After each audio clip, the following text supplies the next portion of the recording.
Magandang araw po mga kababayan.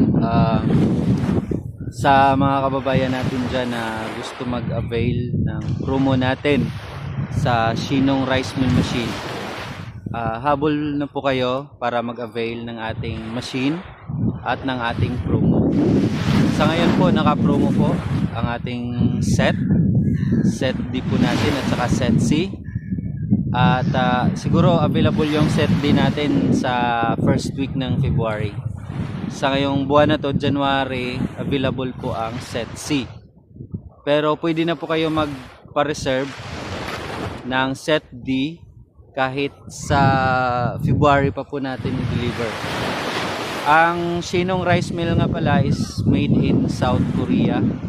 Alam naman natin na talagang matibay at durable ang makina basta gawa mula sa South Korea.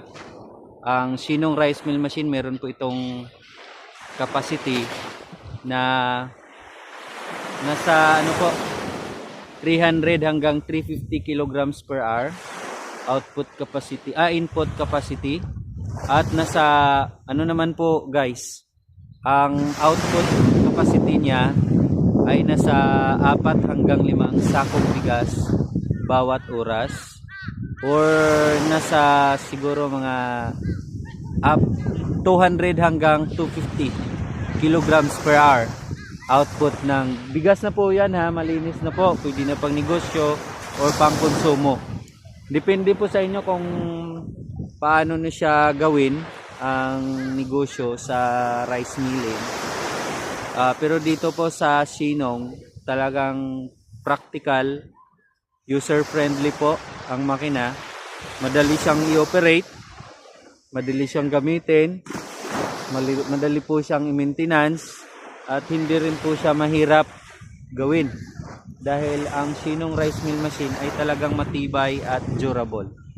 So kung kayo ho ay gusto magkaroon ng sariling kiskisan o rice milling machine, gumamit na po kayo ng Shinong Rice Mill Machine na made in South Korea. So mga kababayan, maraming salamat po sa panood ng video na to.